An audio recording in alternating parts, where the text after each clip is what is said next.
अगर आप 9th class में हैं और आपको सेल मेम्ब्रेन नहीं समझ में आया है, आप पूरी तरह से सेल मेम्ब्रेन में खो गए हैं और आपको समझ में नहीं आया कि सेल मेम्ब्रेन क्या होता है, तो आपके लिए ही वीडियो बनाया गया है कि ये सेल मेम्ब्रेन के टॉपिक की। तो देखिए, सिंपल सी बात है कि अगर आप सेल मेम्ब्रेन के बारे में जानकारी लेना चाहते हैं तो आपको ये याद होना चाहिए कि जो हमारा सेल मेम्ब्रेन होता है ये प्लांट और एनिमल दोनों में आता है। अगर प्लांट में आता है तो सेल वॉल के नीचे होता है, अगर एनिमल में आता है तो सबसे ऊपर पाया जाता है। तो इसी के बेस पे हम कह सकते हैं कि वो प्लांट सेल है या एनिमल सेल है। तो ऊपर और नीचे सेल मेम्ब्रेन के प्रेजेंस और एब्सेंस होने से हम ये बता सकते हैं कि वो प्लांट सेल है या एनिमल सेल है। ठीक है, तो आइए हम सेल मेम्ब्रेन के बारे में जानकारी लेते हैं। 4-5 मिनट लगेगा पूरी चीज को बताने के लिए, तो वीडियो पूरी लास्ट तक देखिएगा, तभी आपको ये पूरी तरह से कॉन्फिडेंटली समझ में आएगा और पूरा समझ में आएगा। ये मैं आपको पढ़ाने के बाद आपको खुद समझ में आ जाएगा मैं क्या बोलूं। ठीक, तो जैसे मान लीजिए सेल मेम्ब्रेन की कोई बात करें कि सेल मेम्ब्रेन क्या होता है, तो आपको पता होगा कि सेल मेम्ब्रेन जो होता है प्लांट एनिमल दोनों में आता है। दूसरी बात कि जो सेल मेम्ब्रेन होता है इसके बहुत सारे नाम होते हैं। ठीक, पहला क्या नाम है, दूसरा तो बहुत सारे नाम है, मैंने 2 ही लिखा है, बायो मेम्ब्रेन है, प्लाज्मा लेमा है। ठीक है ना, तो इसमें जो लिखा है 9th के आप बच्चे हैं तो आपके लिए कितना जो मैं बताऊंगा। देखिए, सेल मेम्ब्रेन जो होता है इसको 2 नाम से ज्यादातर जाना जाता है। एक का नाम है प्लाज्मा मेम्ब्रेन और दूसरे का नाम क्या, सिलेक्टिवली परमीबल मेम्ब्रेन। ये वाला जो टॉपिक है, ये वाला जो लिखा गया है, ये बहुत ही इंपॉर्टेंट है। आपसे बार बार एनसीईआरटी के एक्सरसाइज में पूछा गया, टीचर भी बार बार पूछता है कि सेल मेम्ब्रेन को सिलेक्टिवली परमीबल मेम्ब्रेन क्यों कहते हैं। तो आपको समझ में आना चाहिए सिलेक्टिवली परमीबल मेम्ब्रेन इसलिए कहते हैं क्योंकि क्या करता है, ये ट्रांसपोर्ट करता है सिर्फ सिलेक्टेड मटेरियल को,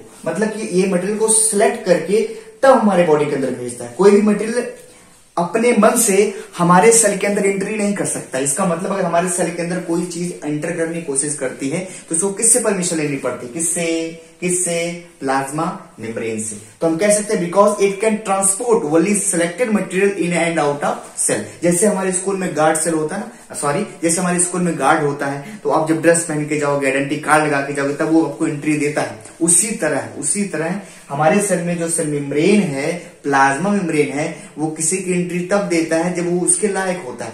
तो जो हार्मफुल सब्सटेंस होते हैं सेल मेम्ब्रेन उसको बाहर कर देता है और जो यूजफुल सब्सटेंस होता है उसको सेल मेम्ब्रेन हमारे सेल के अंदर आने देता है। तो ये आपको समझ में आ चुका होगा, बोर्ड पेपर में ये क्वेश्चन आता है इसलिए इसको आप याद करके रखें। दूसरी बात, जो सेल मेम्ब्रेन होता है इसको तो हम प्लाज्मा मेम्ब्रेन और सेलेक्टिवली परमीबल मेम्ब्रेन के नाम से जानते हैं। क्यों जानते हैं, मैंने ये रीजन बताया।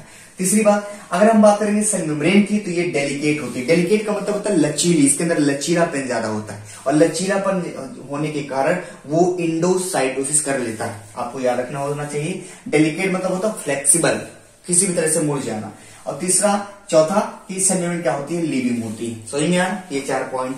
चलिए, इसकी थिकनेस की बात करेंगे मोटापे की, तो ये 75 एंगस्ट्रॉम की होती है। कितना, 75 एंगस्ट्रॉम की। ठीक है ना, आइए, तो सेल मेम्ब्रेन की थिकनेस ये होती है। अब मॉडल की बात कर लो जी, तो सेल मेम्ब्रेन के बारे में बहुत सारे साइंटिस्ट ने बात करा। PLLP मॉडल आया, रॉबर्टसन मॉडल आया, लेकिन सबका फेल हो गया क्योंकि उन्होंने फ्लूइड मोज़ाइक मॉडल की सिलेक्टिवली परमीबिलिटी की बात नहीं करी थी। ये वाला जो नाम है ना, ये सिंगर निकोलसन ने पता करा था। इसके पहले भी सेल मेम्ब्रेन के बहुत सारे मॉडल लोगों ने पता करा, साइंटिस्ट ने जानने की कोशिश करी, लेकिन क्या हुआ, सबसे लेटेस्ट मॉडल जो आया फ्लूइड मोज़ाइक मॉडल आया। मोस्ट एक्सेप्टेड मॉडल आपसे पूछेगा सेल मेम्ब्रेन के बारे में तो आप क्या बताएंगे, फ्लूइड मोज़ाइक मॉडल। ये कंपटीशन का क्वेश्चन है, most accepted model, latest model cell membrane का कौन है, क्या बोलेंगे, फ्लूइड मोज़ाइक मॉडल। इसको गुलाब जामुन भी मॉडल कहा जाता है, लेकिन मैंने यहां लिखा नहीं, ये कंपटीशन के व्यूज से, इसलिए मैंने आपको ज्यादातर उसके बारे में बताने की कोशिश नहीं करी।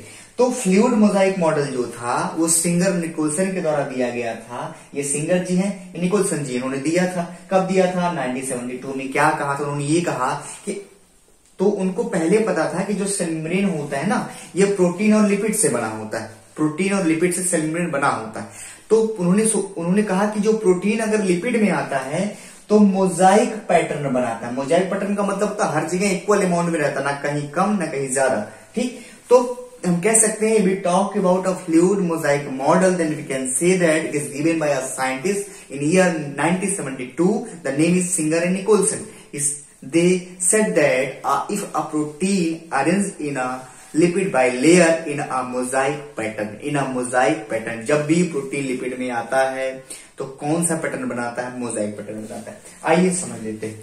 मान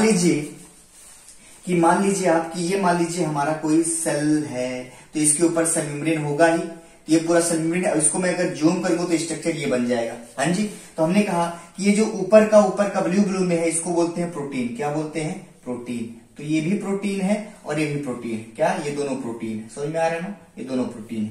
अब इस प्रोटीन की जो साइज है 20 एंगस्ट्रॉम है, इसका कितना साइज है? 20 एंगस्ट्रॉम है। और ये इसको बोलते हैं बाई लेयर। क्या बोलते हैं? By layer. किसका? लिपिड का ये बाई लेयर है, जो कितना होता है? 35 एंगस्ट्रॉम होता है। तो आप अगर जोड़ेंगे तो आपको दिख रहा होगा कि 35 ये रहा पूरा बाई लेयर। ये बाई लेयर बोला गया, लिपिड का बाई लेयर, एक लेयर यहाँ एक लेयर यहाँ, तो बाई लेयर।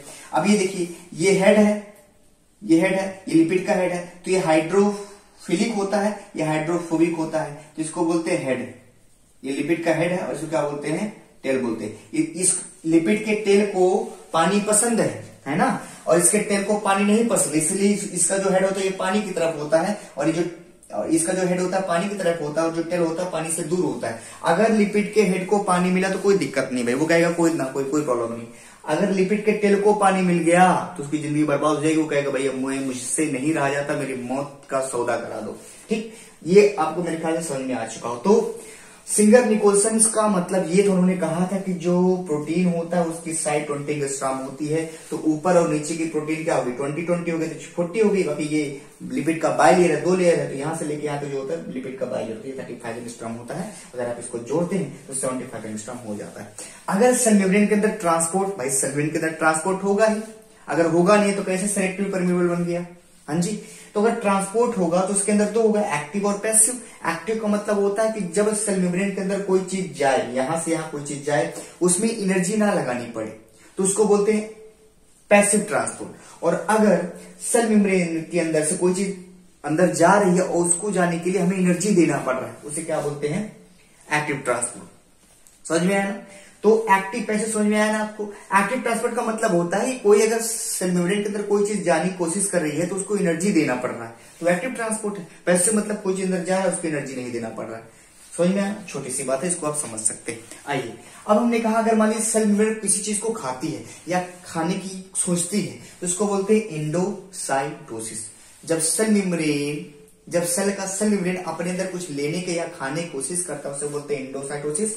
और ये लिखा गया है। और एंडोसाइटोसिस 2 तरह का होता है, एक फैगो और एक पीनो। फैगोसाइटोसिस का मतलब होता है कि अगर वो सेल मेम्ब्रेन सॉलिड सब्सटेंस को खाए, सॉलिड को खाता है, तो उसे क्या बोलते हैं? फैगोसाइटोसिस। और अगर वही लिक्विड को खाता है तो क्या बोलते हैं?